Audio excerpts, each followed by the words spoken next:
I want to know why we love to worship. Where does that come from? What makes us want to worship, whether it's a higher power or another human? I think we want someone to take care of us. I think a lot of our desire to join cults is very much connected to the fact that we come from a patriarchal culture, patriarchal society. I think we're looking for a dad figure, for lack of a better phrase, someone to be in charge and take care of everything. Hello and welcome to Here in LA, Lincoln Heights edition. Today we talk with Jane Borden. Jane is a journalist who regularly writes for the Washington Post and Vanity Fair. She's the author of I Totally Meant to Do That, and next year she will have a new book out about cults. We'll talk about religion, comedy, improv, and living it up in Lincoln Heights. So please welcome Jane Borden. Hey everybody, I am in Lincoln Heights with Jane Borden. Hi. Jane, this is a fantastic house that you have here. Oh, thank you. An actual house. Yes. Which, are you Gen X like me? Oh, yeah. This is the American dream, right? I enjoy it. It's small but mighty. You grew up in North Carolina. I did. I did a little bit of research on you. Not a lot. I try to shy away from being too professional. But you were on a North Carolinian books interview session. Yeah. Was it like PBS or something? But It was the local, public television station. And this gentleman seemed to be shocked that you actually enjoyed your time in New York City. Was it D.G. Martin? D.G. Martin, he's a great guy. It seemed like a very nice man. Yeah. But he was like, you were addicted to living in New York City? Yeah, people in the South don't really get it. You know, one refreshing thing about California is that California doesn't really care about the like Southern redneck versus Yankee nonsense that was just low level, constantly present in my life. Mm-hmm. The South and the North are still harboring resentment in a completely ridiculous way. I mean, we used to, like, Yankee was like an epithet that you could toss around at someone who wasn't from around there. You know what I mean? And then, of course, everyone in New York, I lost my accent quickly, just not from any effort. I think it's just the way I am. But when you hear a Southern accent up there, I mean, just ridicule. Really? Oh, yeah. Even though it's the melting pot. Well, you know, rednecks are like one of the only groups it's still okay to make fun of. Not that it should be okay to make fun of any groups, just to be clear. But yeah, and that's alive and well. It's rich tradition of redneck bashing in the North. But and so my book was like very much about this distinction between the North and the South, and how I was kind of this identity crisis that came from trying to embody two sides of this distinction, and then move out to Southern California and no one cares at all. Like, just total no acknowledgement. Very refreshing. This is your book, I Meant to Do That? I totally meant to do that. I totally meant to do that. Sorry. Yeah, my first book.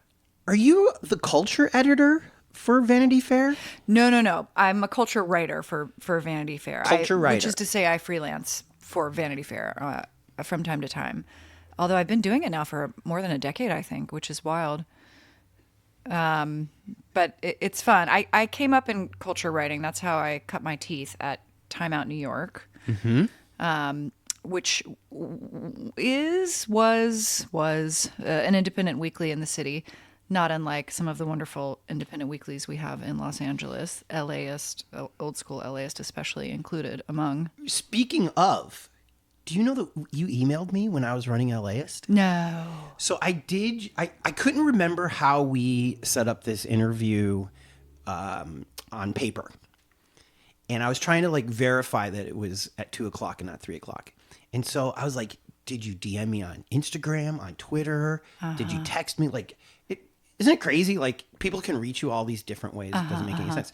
So I searched your name in my Gmail, and from 2006 comes an email from you saying, hey, we've got this comedy show going on in LA. Are you guys down to write about it? Wow. You were hustling even back then. 2006, I was still living in New York then. Yeah. It was, I think, your name at Timeout New York. Oh, and I was out here visiting friends doing a bunch of shows. Is that what it was? It must have been. Huh. Wow. Yeah. That's wild. Worlds collide, huh? The planet is tiny, really. Yeah. Okay, so let's talk about culture. Oh, okay. So you live in Lincoln Heights. Oh, you're saying by the park, Lincoln Park. Yes, there's a Lincoln Park that was originally called East Lake Park. It was designed to be the East Side equivalent of Westlake. Oh, I never MacArthur knew that. Park. Yes. So Lincoln Heights is the first suburb of Los Angeles. This is why I'm doing this podcast. Who knew this? Did you know this before you moved here? No, but I've enjoyed learning about the neighborhood since settling. Okay, so Lincoln Heights, and okay, let's just talk about Lincoln Park for just a quick second. Okay. It's where I got my COVID shot, my first Oh. one. And I cried in that park after I got it. I was so happy. Oh, What a beautiful park. that's great. Yeah. It's way bigger than I thought. And so it makes sense that it's the twin kind of Westlake. Because it too is big over here. But would you consider this East Los Angeles? Or the East Side, quote unquote? Yeah, I consider this part of the East Side. Yeah. Yeah, for Controversial topic. I won't. Sure. Oh, okay. Well, East LA is different, but East Side, yeah. I mean, course, right? it's not part of NELA technically, Right. or NELA, Right. however you pronounce that.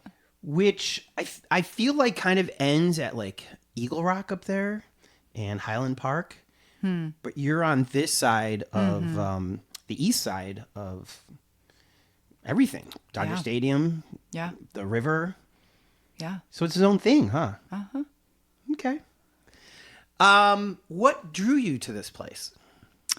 To Lincoln Heights or to Los Angeles? To Lincoln Heights? Well, my husband works in Pasadena, and we wanted to be close enough for him to ride his bike because we were a one-car family at the time. So, How adorable is that? and we wanted to be closer to downtown and the city that's west of here. And this neighborhood is beautiful. It's really residential. There's a lot of undeveloped land, so there's wonderful like hiking and walking.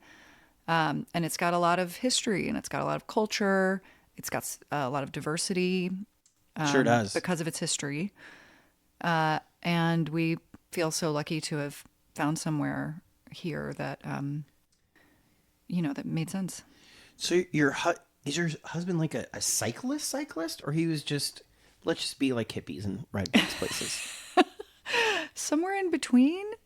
He is one of those people that has to exercise all the time, which is something I don't understand. My body does not work that way, but God bless him. So he's always getting into something. But yeah, he was cycling like 7 miles a day to and from work. You have a very handsome husband, by the way. Oh my goodness. Who would you say that he looks like, celebrity-wise? Well, I will say that the first day of his current job, there was a rumor going around that Paul Rudd was on campus. Exactly. He does look like Paul Rudd. He does. He does a little bit, yeah. What a score. Sexiest man in America, I think. That's right. Not bad. Yeah. Where'd you meet the twin of the sexiest man in America? We met in a coffee shop randomly. We were sitting next to each other. Were you writing? Yeah, I was writing. I was working on my first book. He was studying for his oral exams for his PhD work.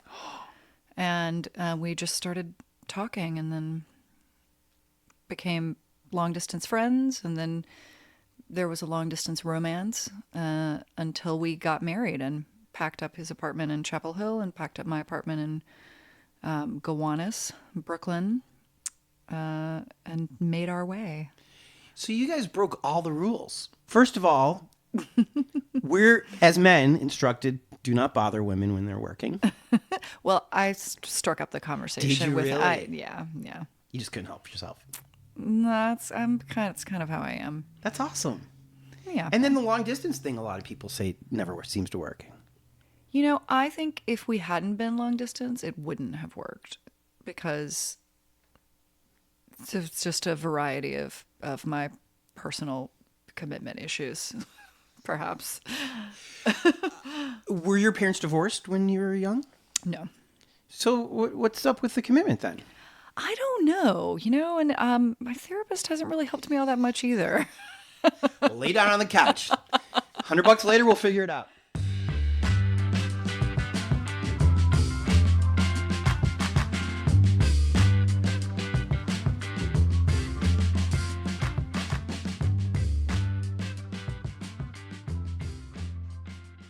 Let's talk about your forthcoming book Okay. because I love the subject. Great. Good. Cults. Yes. I like cults because I think it taps into part of some human nature which I would consider to be lazy. I don't want to do X, Y, and Z in life. Yeah. I just want to let the usually man in charge, Yeah. almost always the man in charge. Are there cults with women in charge? Oh, yeah, for sure. Those are super fascinating to me for that reason. Yeah. I'll just do whatever he says, and I won't judge. I'll just say yes and no. Or actually, I'll just say yes. Right. You can't really say no. Right. Do you think that humans want to be like that? It's a very interesting point you bring up. I think about it quite a bit. The argument to that would be, well, if people are lazy, then why do they join these cults where they work all day, where they work like 16-hour, 20-hour days for free? Hard labor, manual labor.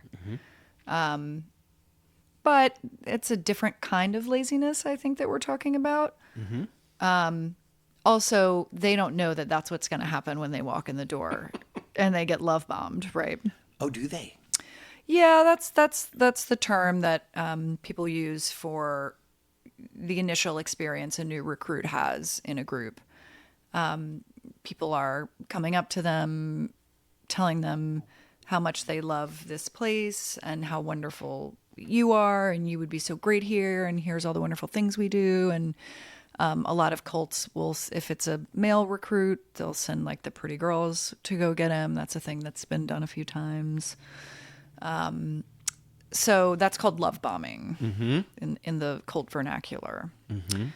So I would argue that people don't know they're going to have to work that hard until it's too late. So my book in particular is tracing certain facets of cult-like thinking that went secular. And then kind of found their way into different parts of American culture where we don't recognize them as such because it's secular. So I've been tracing, recently, one thread I've been tracing is the desire for comfort and convenience in the history of mankind. We've always wanted more comforts, more convenience. And I think in our quest for that, a lot of justifications have to be made because it's comfort and convenience at the expense of whom? Often, almost always, even if that's not readily apparent. If you dig a little deeper, that's there. And so I think often tenets of cult-like thinking are used for that purpose to justify the comfort and convenience. Because if you're chosen, if you're one of the chosen people, then you deserve A, B, and C, right? So I think that also kind of speaks to your laziness question a little bit. Does your book get political at all? Because people are saying that MAGA is a cult. Yeah. The arguments, there's some really persuasive arguments about the combination of MAGA and QAnon. Oh, yeah. Forgot about them. Yeah. Yeah, they're coming back a little bit. I guess I just don't take that seriously at all. Am I foolish to do that? Well, here's the thing. Like, what about it are you taking seriously? Because perhaps you don't take the doctrine seriously, but the fact that however many huge number of people following it and the ramifications of that is something to be taken seriously, right? So it really is a real thing. And there's lots of people yeah. that buy into it. Oh, yeah. Huh. Yeah. It's taken over people's lives. They give over everything to it. I don't know why I just blew it all off. I guess I did. Well, I mean, I think that's our tendency. I mean, I was just watching. I'm going to be writing about this one group, Church Universal and Triumphant, from the 80s. Well, really 50s up through the 90s, still around in part. But Ted Koppel interviewed the leader in, I think, 1991, maybe. I can't remember the exact date. And he was so dismissive of the group. He said in his introduction to camera before she even came on screen, I can't believe we're doing this story, basically, more or less. This is usually the kind of story you'd save for a slow news day. I think that's how he put it. Is this on Nightline, his show? Nightline, yeah. Mm-hmm. And then several more times throughout, it just completely perplexed that a person of his stature was giving airtime to this. Yeah. And I think the media behaves that way at its own peril, because these groups have huge effects on not just American culture, but policy, elections, as well as, when they're often connected with hate groups. Right. So I think we have to take it seriously. Okay. And even if you don't take their beliefs seriously, the fact that they believe is a serious thing. Mm-hmm. And so one of my goals with this book is to understand how and why this happens, because it's been with us forever. Yeah. And it's not going away. In fact, we're headed into a golden age of cults right now, so I think it's really important to understand all of this. And as a comedian, I'm trying to inject humor here and there, but delicately, because the last thing I want to do is belittle people for their beliefs, even if I don't agree with them. And in fact, I think the belittling is part of the problem, and I think it feeds the divide, and I think it feeds people joining these groups. The Trump thing blows my mind also, because again, we're about the same age. You're far younger in my heart. Who would have ever thought? Oh yeah, that he would be that guy, the Godhead. That guy that we grew up with. Yeah. Of all people. I know. If you can separate yourself from all of it, it's delightful. Oh yeah. But yet it's not a delightful twist of events. But yet it's not. But this is why I do podcasts, because I love people. This is why I love people, because they're unpredictable. This is why I love books, because our favorite books, there's twists that you'd never expected. In whodunits, that guy did it. That guy became president. That guy became a cult leader. Him. Yeah. The guy who looks like he's wearing a diaper right now is the guy that you will march on Capitol Hill. These people didn't know that there was no guns in the holsters of the Capitol Police. They were doing a suicide mission, if you ask me. For what? Yeah, the January 6th thing is wild. For a part of the Constitution that doesn't even exist. Their belief that the vice president could overturn the election. That in this democracy, one person could void millions of votes. All of that, they're willing to die for. And now willing to go to jail for. Yeah. So that Trump could have 4 more years? Is this like it on other cults when you see those leaders? Are they also unpredictably the leader, or do these people actually have charisma? Charisma is often a part of it, not always. You know, the birth of the charisma thing, in American history at least, was with the Great Awakening in the, I'm going to get my dates wrong. I think it was the late 1700s. Okay. Mid to late 1700s. Because it used to be that the ministers, you know, there was like a set hierarchy, and they held a lot of control. The Puritans held a lot of control over who could preach. But then with the Great Awakening, it was like anyone can preach. You don't need this go-between. You have a personal relationship with God, and you can. And so then it was like, you're a cult leader, and you're a cult leader, and you're a cult leader, and everyone gets their own group, right? All you have to do is go out and be charismatic. And these groups proliferated wildly. But yeah, the charisma thing. I mean, look, we all get a little hypnotized by a charismatic figure, And we want to be. I want Perry Farrell on that stage with a bottle of wine, hopefully teaching me something. Maybe not through the words or the vibe, but just him being there. You know? Isn't that why we love rock and roll? Well, part of it, yeah. I want to know why we love to worship.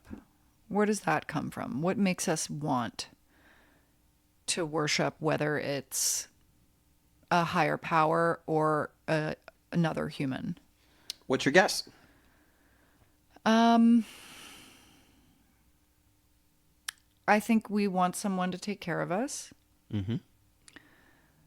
I think a lot of our desire to join cults is very much connected to the fact that we come from a patriarchal culture, patriarchal society. I think we're looking for a dad figure, for lack of a better phrase.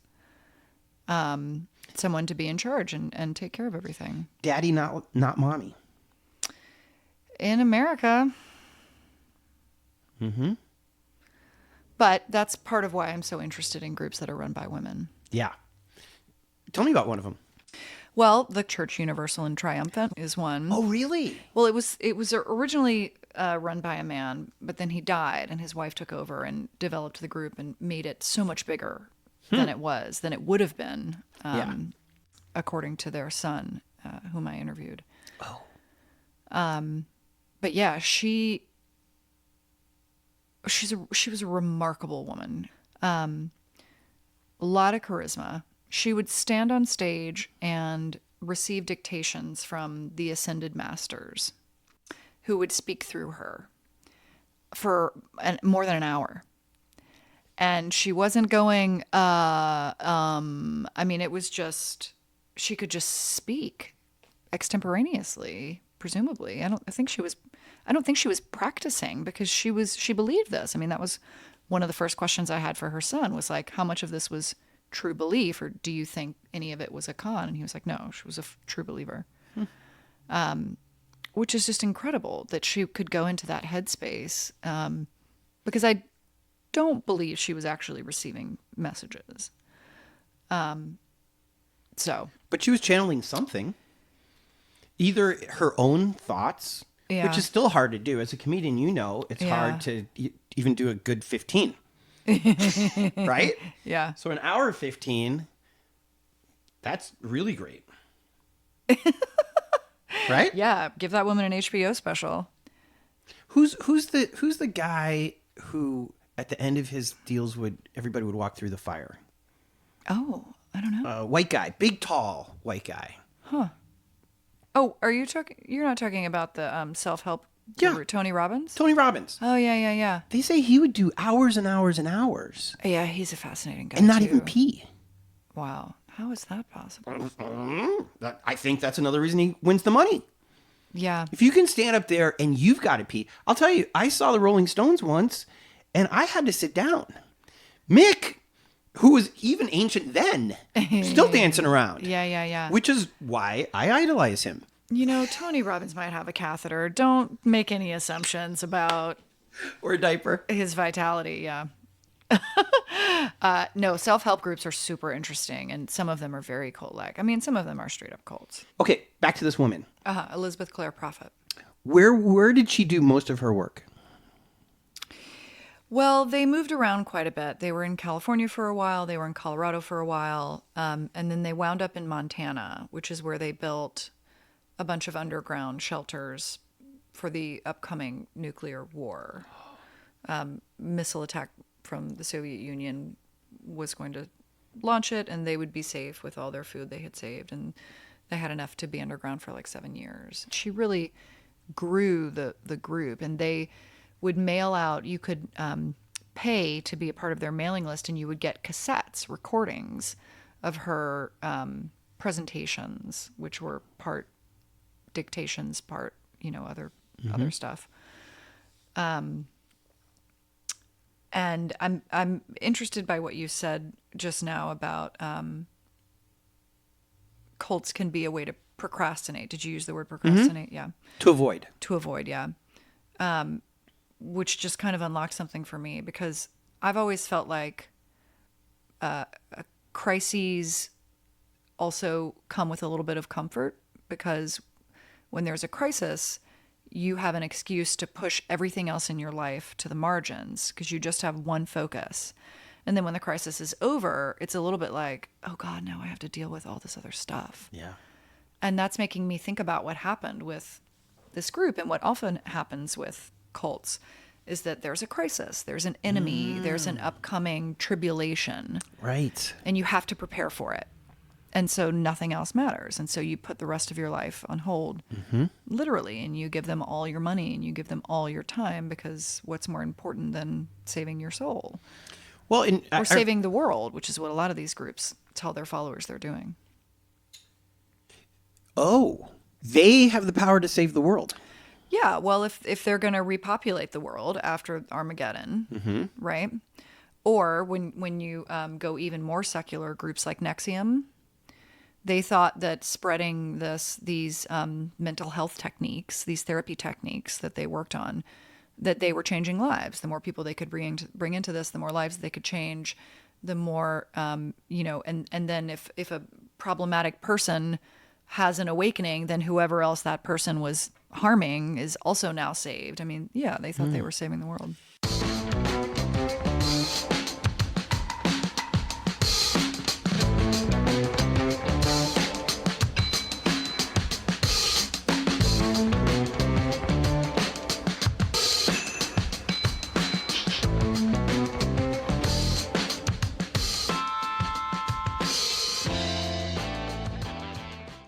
Tell me more about this. You said there's 3 steps or 3 parts that make you a cult. And the first one is... A destructive cult, yeah. Destructive. And just to give credit, I got that definition from a guy named Rick Ross, who's an anti-cult activist. God bless you, Rick Ross. Shout out. Yeah, I know. Yeah, shout out. The first one, though, is mental... Oh, undue influence. Undue influence. I want to ask you about brainwashing. Yeah. That would fit into that circle, right? Yeah. I don't believe in brainwashing. A lot of people don't. Are we wrong? Yes and no. There was this huge cry of outrage from anti-cult activists saying this is what's happening, we're all being brainwashed. And then that led to deprogramming. So in the 80s, there was this movement to kidnap people from out of cults at the request of their parents. Your parent, like, you could pay a deprogrammer to go rip your child away from this group and deprogram them. And it often did not work. Really? No, often the kids would go back. We now know that's not at all how to get someone out of a cult. But at the time, that was their best effort. And so then there was a big backlash against the deprogrammers. And along the way throughout all of this, a bunch of academics got together and decided we're going to figure out whether brainwashing is real or not. And they determined that it's not. And so for example, on Nightline, Elizabeth Clare Prophet says to Ted Koppel, brainwashing isn't real. That's been determined by blah, blah, blah. Like, she schools him, nice. Right? Because she knows the research. She's no dummy. Yeah. However, undue influence is a real thing. Yes. There are ways to mentally manipulate people. So Absolutely. maybe we can just like do away with the phrase brainwashing, because all that does is lead people to go, oh, well, brainwashing isn't real. And it's like, all right, well, now you're just like avoiding the conversation and the Yes. question. So let's talk about what is happening. And we all have relatives who watch too much Fox News, buy into it, think that Obama is trying to eat babies, or Hillary Clinton, whoever it is. And they really believe that Yeah. because they're bombarded with it. Mm-hmm. So what's the best way to deprogram people then? The only way to get someone to change their beliefs is for them to do it themselves. No amount of talking at someone about it is going to change their minds. So people often use the metaphor of a thread unraveling, and so the advice is to keep communication open. Oh. Like, don't cut off your loved ones who have gone down rabbit holes. And if they try to cut you off, don't let them. Even if that means some amount of appeasement. Don't get into arguments with them, because it's not going to change their mind. All it's going to do is push them away, which is really just pushing them deeper into the group and farther from reality. So, having like gentle conversations is recommended, because sometimes some piece of information will get into their head, and then that seed will grow, and then that's the thread that they'll start to pull and eventually come out. Is there a difference between a liberal and a conservative in regards to cults? I mean, there certainly have been hard left cults, political cults, for sure. Those tend to be like communism and Well, Marxists? I mean, people consider Marxism to be a millennial, apocalyptic, I should say, group. Same kind of thinking, even though it was secular, which is fascinating. So communism, Nazism are all millennial movements. Millennial means that there's going to be an end to this history, at which point a new and greater awakening and better world will appear, following some kind of cataclysm. The reason I ask is I feel like liberals will eat their own. We will rebel against, for example, I think you did a project with Monica Lewinsky's. I wrote an article about a documentary that came out. I interviewed her for it. Yeah. And I feel like people who voted for Clinton were pissed at him for that, even though it was not illegal, personal. Both parties were down, but not cool. Yeah. Even though we may have loved him as a president and even as a person, even as a saxophonist. But that was too far. And I don't see that same sort of shame happening on the other side.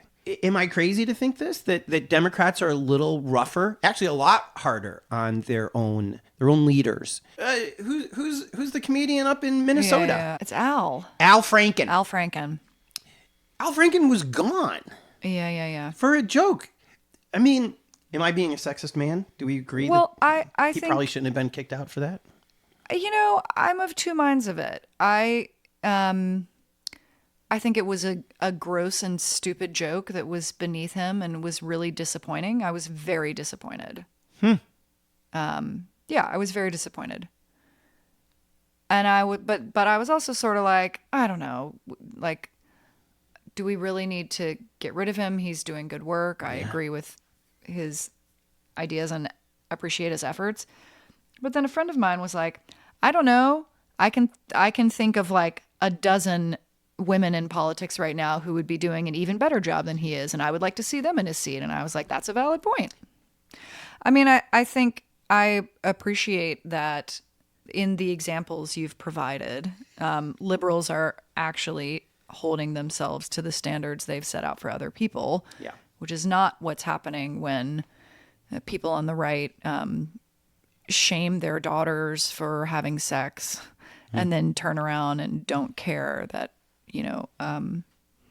their leader did something 100 times worse. Right. I find that incredibly frustrating. Well, also back to Clinton and Lewinsky. Yeah. The right would say he lied to Congress. He deserved to be impeached. Mm-hmm. Meanwhile, the Washington Post has hundreds and hundreds of Trump lies. And the response from the right is, well, you can't believe the Washington Post. Mm-hmm.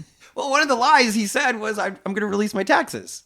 Yeah. So it's not like the Washington Post made this up. I think it's so hard to be an independent these days. Because when we were younger, there was a difference between a Republican and a Democrat politically. Now I think it's a cultural thing. And it's hard to say, well, I'm fiscally conservative. Because what does that even mean right now? Your husband's a teacher. Yeah. They don't want teachers to be teachers anymore on the right. We've gotten very divided. Yeah. It's become very divided, which is, again, cult-like thinking. Is it? Yeah, us versus them. I mean, that's really the root of it, right? Mm-hmm. In order for you to be chosen, there has to be, by definition, someone who's not chosen, right? Mm-hmm. Otherwise, you can't. There is no such thing.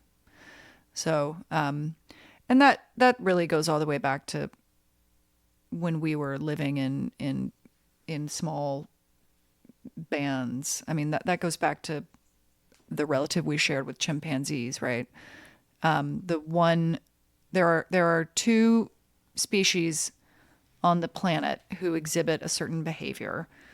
That behavior is groups of males get together and go out on what scientists call raiding parties, which is where they wander to the edge of their territory. Every group has a territory. They wander to the edge of it, and then they push beyond it. And they push into the territory of a neighboring group. And if/when they find a member of that group, they assault. Mm-hmm. And the species who do that are chimpanzees and humans. And that's it? Yeah. Fish don't do this? No. Huh. And researchers, anthropologists have studied it quite a bit. And because of this behavior, you really had to band together with your in-group to protect yourself against raiding parties. Meanwhile, your group was also had raiding parties, but let's put that aside for a second. So you really had to band together. And in order to succeed against this enemy, required cooperation. And it's that cooperation that led humans to evolve as quickly as we did. So it's not our brains. Our brains are actually not that much smarter than other creatures. Oh. For example, if you dropped us in the middle of nowhere without any tools or clothing, we're dead. Yeah. We're dead immediately. Yeah. What caused us to evolve so quickly was cooperation, was working together, was democracy. Huh. Right? If you want to think about it that way. Yeah. However, that cooperation and democracy was all wrapped up ultimately in war. And so that kind of push and pull between working together versus fighting has always been with us. And I think that's what's at the root of cult-like thinking. And you see a lot of social norm policing in cults. Social norm policing being, you're tasked to tattle if you see other people breaking the rules. And some of the rules are like, you can only eat certain foods or wear certain clothing. I mean, leaders create a ton of rules, which is a form of undue influence, which is a form of mind control. Mm-hmm. And so then social norm policing comes into play, and social norm policing is a way of saying who's in group and who's out group.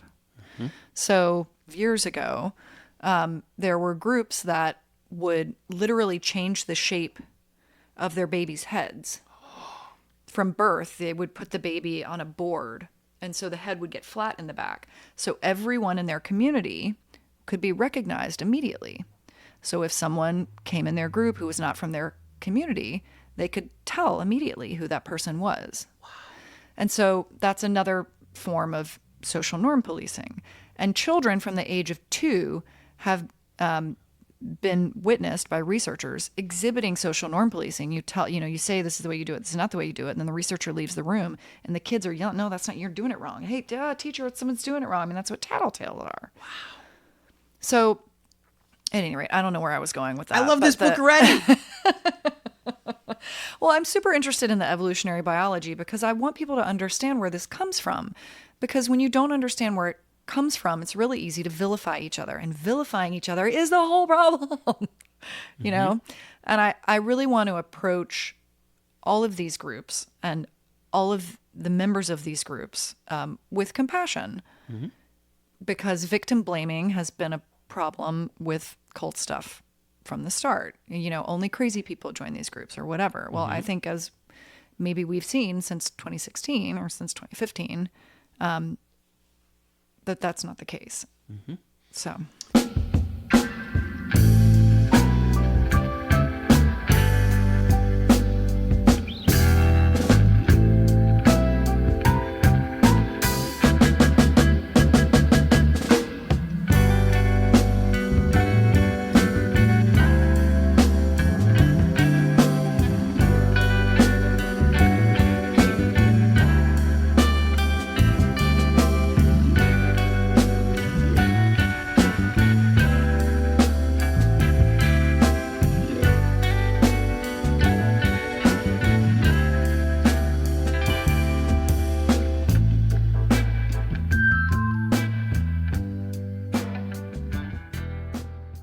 Okay, so let's wrap up with religion. Oh, great. One of my favorite topics, clearly. You were a religion studies major. I was a religious studies major, yeah.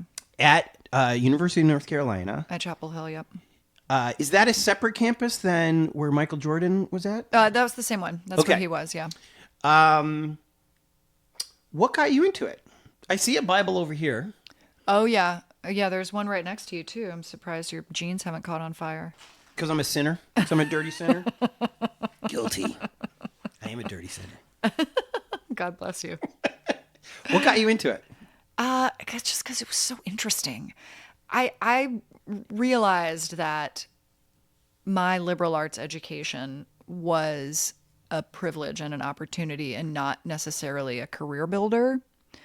And I thought, well, if that's the case, then I'm going to study whatever is the most interesting thing to me that I will never have a chance to study again. Did your parents make you go to church? We all went to church, yes. What church? Presbyterian. I don't know anything about them. Is there good music? Similar to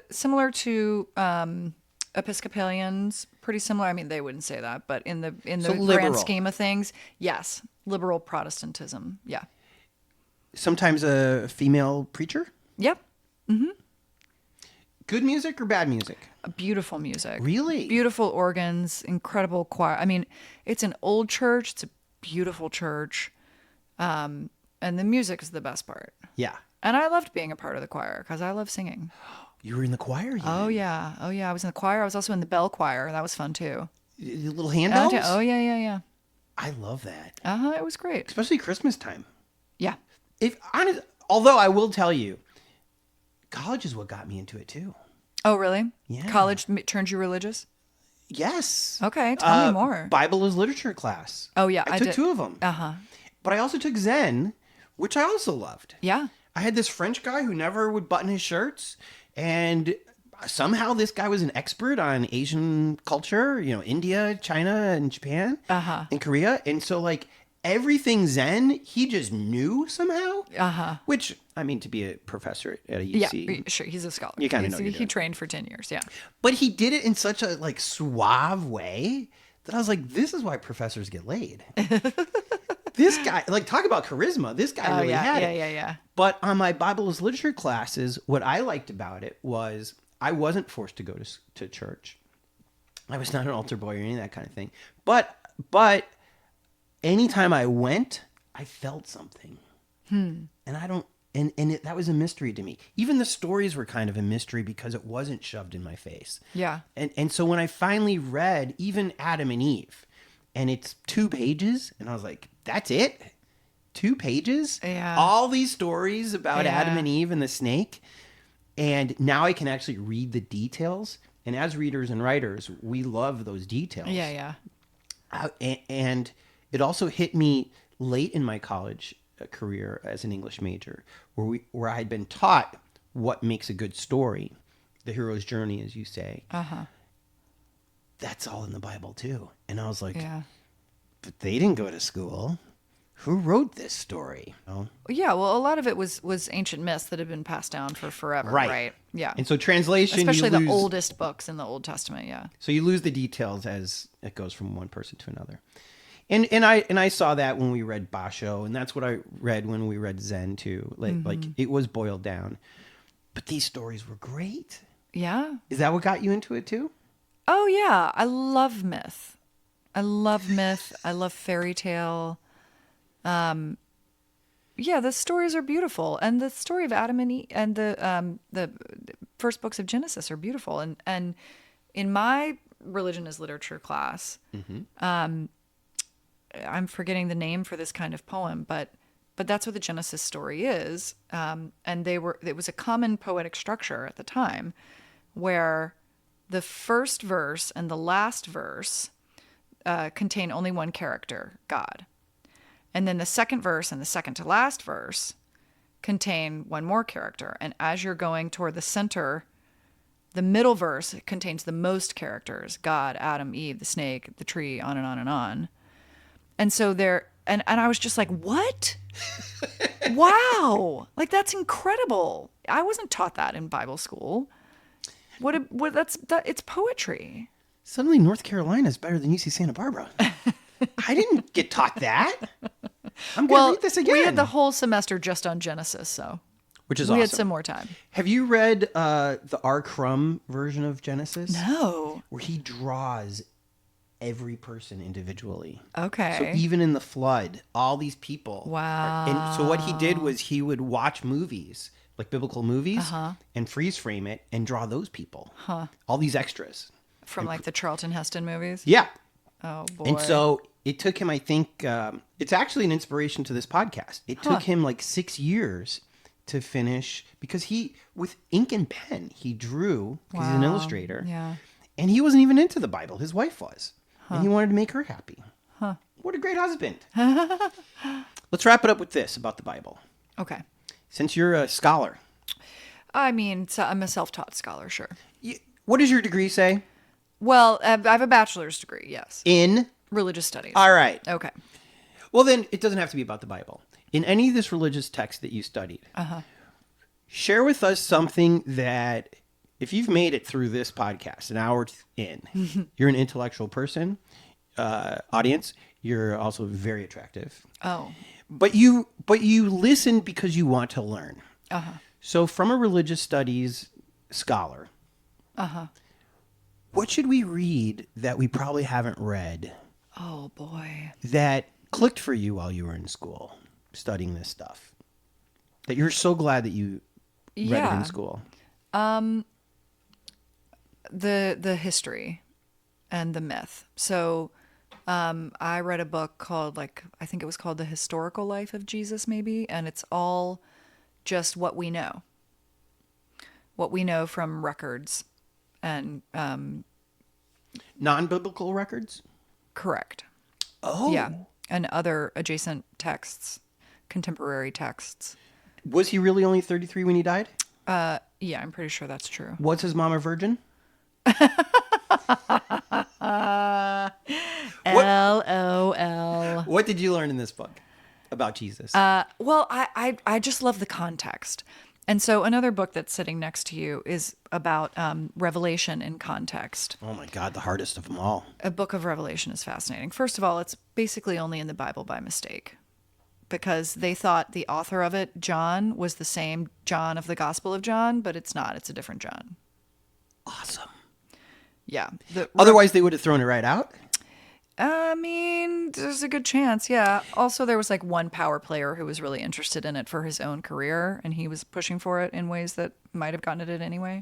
I would feel like the church wanted it there only for the end, which is... It makes a convenient end, yeah. Which is... But in retrospect, has it been that convenient?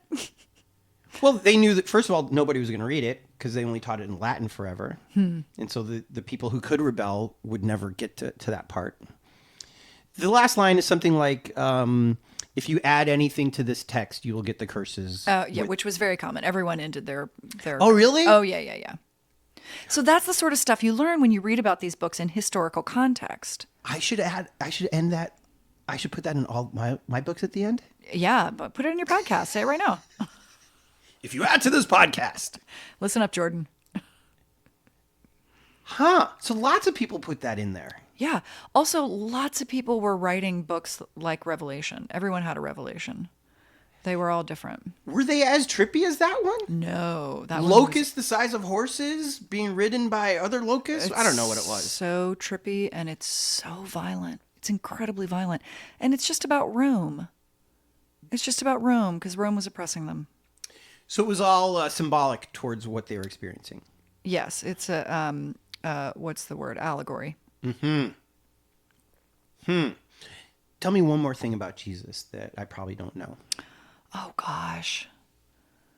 Okay, here's an interesting theory. So there was a rule.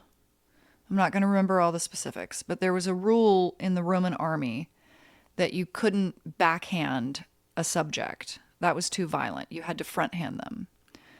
And so there's a theory that when Jesus said turn the other cheek, it was not pacifism. It was a tactic of an activist. He was an activist. Yeah. Because if you turn the other cheek, in order for them to hit you, they have to backhand you. And then you can get them in trouble. I love it. Yeah. All right. Jordan might cut this out, and you may not even want to answer it. I referenced the fact that you went gray during COVID. And that's because I scrolled through your Instagram. You went to a wedding at a baseball stadium. I did, yeah. Which fed my baseball dreams. Oh, it was really fun. Will I ever find a wife that wants to get married at a baseball field? Was she just a very special person that was okay with that? Was it her idea? Oh, yeah, it was her idea. That's how it's got to be, right? I think so. Well, I don't know. I saw someone else I know got, or not know, but like a Facebook acquaintance got married in a stadium. Because this is the wife's most important day. Well, yes, that's a good point. Yeah. Yeah, it probably does. So we should feel bad for the woman who's not her idea to get married at a baseball stadium. I mean, maybe. I have so many questions about that wedding, including you're in the batting cage wearing a very sparkly dress. Oh, yeah. Is it hard to hit a ball? But I did. I think I hit 3 or 4 of them. Was it a pitching machine? Yeah. It was really fun. No, but it was like the whole game where like you can see there's like a video game component up on the big screen. And then depending on where the ball hits the wall, they tell you whether you like get a run or if it's foul. Are you good at baseball? No. Oh. No, I'm terrible. But you're a good sport. There you go. Okay. Let's wrap it up with this. Going gray. Oh, yeah. Why? Oh, I started going gray in college. It's hereditary. And so I had gray coming in. Early gray is hereditary for you. Yes. In your family. Yes. Okay. Yeah. And so in my 20s, in my improv days, I had gray hair. The way that most women my age have gray now, I had in my early 20s. Yeah. And it was cool and unique. And also I was like, didn't even wear makeup in those years. Yeah. I was very much like, women shouldn't have to wear makeup, which is true. I still agree with that. But also now that I'm older, I'm like, it helps a lot. But then, so when I was 30, I started dyeing it. Because when I was 30, I was like, now it's going to age me. It's no longer this cool, interesting, unique thing. Mm-hmm. But then COVID happened, and I actually saw what was going on. I didn't know what it looked like. I didn't know what was going on under there until COVID. And then I was kind of like, oh, wow, this is cool. I found it interesting and unique again. So when you... Because I'm really gray. Yeah, but you look less gray in person. Okay. Than you did in your photos, your most recent photos. I think it's probably the hairstyle, but yeah. Your handsome husband? Uh-huh. What was his reaction? He's into it. Great. Yeah. Yeah, that was a factor for sure. Is there anything you want to promote? I mean, I guess go follow me on Instagram. I'm going to start putting out content related to all of the fascinating things I'm learning, because I'm learning so much more than I could ever put in a book. So I need to at least put it out into the world. Again, it's the tour guide in me. I find an interesting nugget of information and I have to share it. Some people would call it a know-it-all. Some people would describe it that way. But yeah, so Instagram at Jane Borden, yeah. Simple as that. Simple as that. The book is going to be called what? Cults Like Us. Wow. Us, U.S. Cults Like Us. How Doomsday Drives America. Oh, that's a good one. Thanks. Did you think of the subtitle? I thought of the subtitle. My agent thought of the title. That is awesome. How great was Jane? You know who we'd say yes to? Our Patreons. When you stoke us, you're saying, Tony, Jordan, you've never tried to brainwash us. Here's a bunch of money. So shout out to our Patreons, Nancy Rommelman, Sean Atlow, Matt Mills, Sean Wallace, Greg and Molly, Jamie Taylor, Mark Johnson, Kira Ann, Barney Grinke, Ben Welsh, Jen Adams, Trevor Wilson, Bree Wild, Dougie Gyro, Christina Up North, Robin Carey, and Adam Shorn. Want to support this fine podcast that features beautiful souls like Jane? Go to patreon.com/hereinla and give till it hurts.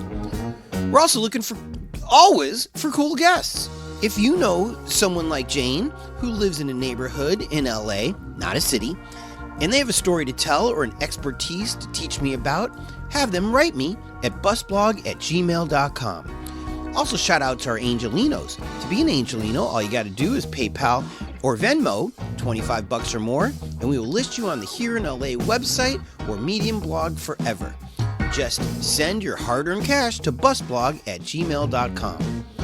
Want to support us, but you blew your wad on a graphic you should never have commissioned because you stole the title, and you knew you did, but you just went for it anyways because YOLO or something? You can still help. Post your favorite episode on your Facebook. OMG, post too. Tweet something nice about us. Next time you see me tweet about an episode, retweet it. And for God's sake, tell your friends. Tell them how Here in LA is spelled, and then it's on Apple Podcasts and Google and even Amazon. Here in LA is produced by myself, Tony Pierce, and a man who I'd follow anywhere he goes, Jordan Katz. Editing, mixing, and music supervision by Jordan Katz. Songs by Orgone and Jordan Katz.